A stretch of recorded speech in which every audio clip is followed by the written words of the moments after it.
नमस्कार विद्यार्थियों, मैं पारिक स्वागत करता हूं आपका जी के बाई डी के चैनल पर। विद्यार्थियों, आज रविवार था और एक कविता मैंने पढ़ी, वो आप सबके लिए इतनी इंपॉर्टेंट है।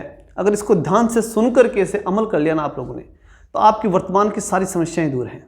और ये मान के चलिए एक नई राह तैयार है। जो कविता का शीर्षक भी यही है, राह नई तैयार है। बहुत ही इंपॉर्टेंट कविता, और मैंने पढ़ करके पूरी तरह से मुझे आप लगा कि आपके लिए इतनी सारगर्भित है कि अगर आपने इसे ध्यान से सुन लिया, ठीक है, तो ये मान के चलिए कि आपको आज से ही एक नई और जबरदस्त ऊर्जा मिलेगी। ये एक पत्रिका होती है अखंड ज्योति, गायत्री परिवार की तरफ से आती है। बहुत ही अच्छी पत्रिका होती है, आप भी इसे मंगवा सकते हैं। आपके आसपास में गायत्री परिवार के लोग होंगे।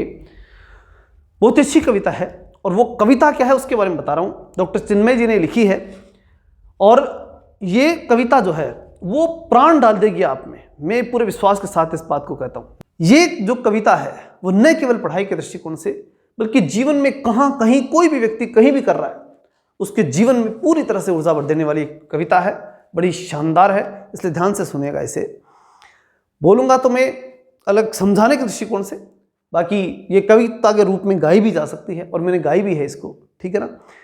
लेकिन मैं समझाने के दृष्टिकोण से इसे बताऊंगा, क्योंकि इसका जो सार आपके समझ में आए तभी सब कुछ है। तो क्या है देखिएगा। समय विषम है, डगर कठिन है, जाना भी उस पार है। यानी हमारा समय विषम है इस समय, डगर भी निश्चित रूप से कठिन है, लेकिन जाना हमें कहाँ है? उस पार जाना है। छोड़ चलो यह रीत पुरानी। जो भी रीत अब तक हमने जो किया है ना, उसको छोड़ चलो। छोड़ चलो ये रीत पुरानी, राह नई तैयार है। जो पुरानी रीत हमारी अब तक थी उसको छोड़ दो, और ना राह जो है वो नई है, और उस पर अपने को चलने के लिए तैयार हो जाना चाहिए। इस समय राजस्थान के अंदर बहुत सी जगह चुनाव भी चल रहे हैं, तो वहाँ के जो नागरिक हैं उनके लिए भी बहुत ही महत्वपूर्ण बात है कि पुराने ढर्रे पे मत चलो, कुछ नया करके देखो और नई राह पे चलो। परिवर्तन जब तक नया नहीं करोगे तब तक नहीं होगा। राजनीतिक दल हो सकता है कि पुराने लोगों को टिकट देते जाएं, लेकिन मैं आपको कहूँगा कि शायद हमें या तो उनको नया करने के लिए तैयार करो, नया होने के लिए तैयार करो, या फिर आप नई राह पकड़ो। आपका विकास तब तक नहीं हो सकता जब तक आप नई राह नहीं पकड़ोगे। तो इसलिए छोड़ चलो यह रीत पुरानी, राह नई तैयार है। सोच पुरातन लिए सदा से, जीवन हमने बताया। यानी पुरानी सोच लेकर के और हमने जीवन बिताया। हमेशा जो पुरानी चीजें थी उनको पढ़ते चले गए, कुछ अपने आप को अपडेट नहीं किया। चाहे पढ़ने वाले विद्यार्थियों के हिसाब से देखें तो कुछ पढ़ने वालों ने अपडेट नहीं किया, और सामाजिक जीवन के जो लोग थे उन्होंने अपने आप को अपडेट नहीं किया, तो फिर पिछड़ गएंगे। और इसलिए हमें समय के साथ चलना सीखना होगा। उलझे रहे प्रपंच में अपने, क्षण कीमती गवाया। अब जब मैं बात करूं विद्यार्थियों की, तो वहां वही बात है, झूठे प्रपंचों में फंसे रहते हैं और कीमती क्षण गंवा देते हैं। और जब सामाजिक जीवन की बात करूं तो भी हम झूठे प्रपंचों में, ये इस पार्टी का है, ये उस पार्टी का है, झूठे प्रपंच के अंदर फंसे रहते हैं, और कीमती क्षण जो हमें विकास का करना था वो हमने गंवा दिया। शंख बज चुका महाप्रलय का, आगे आना होगा। ये बहुत महत्वपूर्ण बात है। चाहे वो दोनों चीजों पे लागू होती है। विद्यार्थी हैं तो उन पे लागू होता है कि शंख बज चुका महाप्रलय का, यानी आने वाले समय में आपकी परीक्षाएं होंगी, आपकी वैकेंसीज आएंगी, तो महाप्रलय का कहने का मतलब आपके जीवन में बड़ी उथल पुथल करने वाला समय आने वाला है। तो शंख बज चुका महाप्रलय का, अब आगे आना होगा। आगे आपको आना होगा। अगर आप विद्यार्थी हैं तो आगे आना होगा। समाज के अंदर साधारण नागरिक हैं तो अब चुनाव का एक महाप्रलय का समय आ चुका, बड़े परिवर्तन का समय आ चुका। अब आपको आगे आना होगा, और बाकी क्षेत्रों के अंदर भी परिवर्तन का युग चल ही रहा है। शंख बज चुका महाप्रलय का, आगे आना होगा। छोड़ चुके हम अवसर कितने, नहीं चूकना इस बार है। यानी हमने कई अवसर छोड़ दिए, लेकिन इस बार हमें कोई अवसर नहीं चूकना है। छोड़ चलो ये रीत पुरानी, राह नई तैयार है।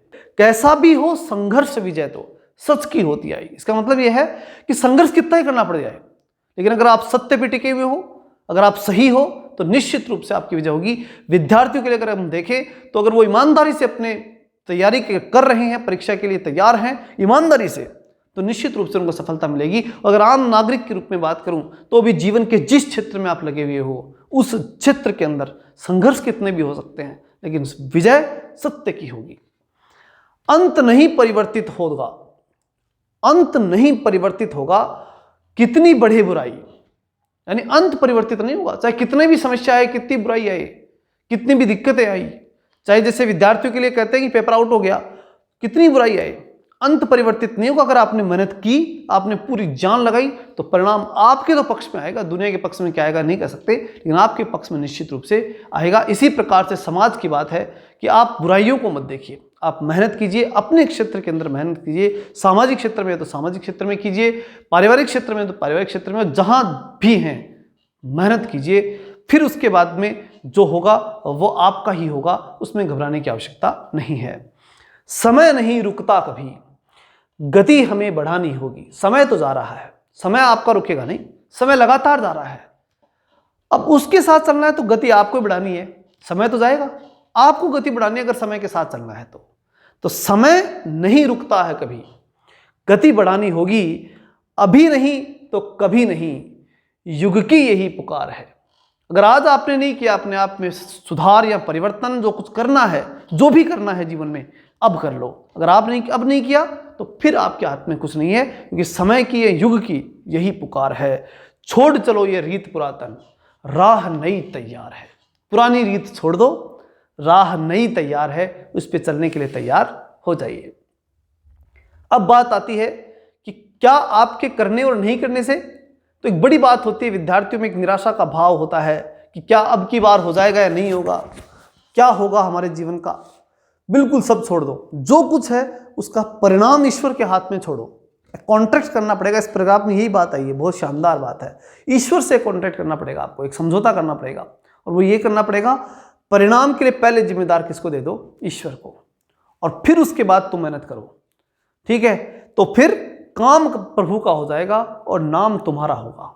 अगर अच्छे परिणाम आएंगे तो आपका नाम होगा, और अगर फिर बुरे परिणाम आते हैं तो लोग ही कह देंगे कि मेहनत तो खूब की थी इसने, लेकिन भगवान ने इसके साथ नहीं दिया। तो एक ही काम करो, सब कुछ लेकर के परिणाम किसको दे दो, ईश्वर को, और फिर अपने आप को लगा दो, झोंक दो अपने आप को। तो वो कैसे, वो देखिए, कुरुक्षेत्र का अंत बिना अर्जुन भी ऐसा होता, जैसा हुआ ना वैसा ही होता। कुरुक्षेत्र का जो रण था वो वैसा ही होता अगर अर्जुन होता या चाहे नहीं होता, क्योंकि भगवान ने पहले ही कह दिया था कि सब कुछ मरे हुए हैं, तो तेरा कर्म कर और नक्की कर, साइड में हो। ठीक है, तो वो नहीं होता तो और कोई होता, कोई फर्क नहीं पड़ता उस बात से। तो कुरुक्षेत्र का अंत बिना अर्जुन भी ऐसा होता, नल और नीर न होते पर रावण का वध तो होता। नल और नीर चाहे नहीं होते, लेकिन उसके बावजूद भी रावण का वध तो निश्चित रूप से होता। ये कोई नल और नीर के कारण से, नल और नीर अगर अहंकार कर ले कि भाई हमने बांध बना करके दिया तो राम जी गए और रावण को मार पाए, नहीं, रावण का वध तो होता, वो नहीं होते तो कोई और होता। तो परिणाम तो ईश्वर के हाथ में है, बस आपको अपना नाम करना है, आपको अपना काम करना है। महासमर प्रारंभ हो चुका, जीवन की आहुति दे दो। महासमर जो है वो शुरू हो चुका, अब आपको क्या करना है, अपने जीवन को उसके अंदर लगाना है, चाहे वो कोई भी क्षेत्र है। मैंने फिर कहा, अगर आप विद्यार्थी हैं तो आपका महासमर वहां शुरू है, अगर आप सामाजिक क्षेत्र में या कहीं भी लगे हुए हैं तो महासमर प्रारंभ हो चुका, जीवन की आहुति दे दो, यानी अपने जीवन को लगा दो उसके अंदर। काम प्रभु का नाम तुम्हारा, कहो अनुबंध स्वीकार है। अगर ये अनुबंध तुम्हें स्वीकार है, कौन सा, कि काम प्रभु का नाम तुम्हारा, तो फिर निश्चित रूप से निश्चिंत हो जाइए और मान के चलिए कि हम सफल निश्चित रूप से होंगे। और इसलिए छोड़ चलो यह रीत पुरानी, राह नई तैयार है, राह नई तैयार है। समय विषम है, डगर कठिन है, जाना भी उस पार है, छोड़ चलो यह रीत पुरातन, राह नई तैयार है। तो इस कविता के माध्यम से आपको बहुत कुछ सीखना चाहिए। इसे एक बार और देखिएगा, हो सकता है मैं उतना बड़े एक्सप्लेन नहीं कर पाया हूँ, लेकिन इसमें जो सार था वो निश्चित रूप से मैंने आपके सामने रखा है। अगर इसे पूरे मनोयोग से अगर आप सुनेंगे तो आपको बहुत कुछ इसमें सीखने को मिलेगा, और अगर ऐसा लगा आपको कि उसमें सीखने को मिला तो निश्चित रूप से आप इसे आगे बढ़ाइए और लोगों के अंदर और जोश आए और कुछ कर सके अपने प्रति, समाज के प्रति और राष्ट्र के प्रति। तो इसके लिए आप निश्चित रूप से इसे आगे जरूर शेयर करें। मिलते हैं नेक्स्ट वीडियो में, तब तक के लिए जय हिंद, जय भारत।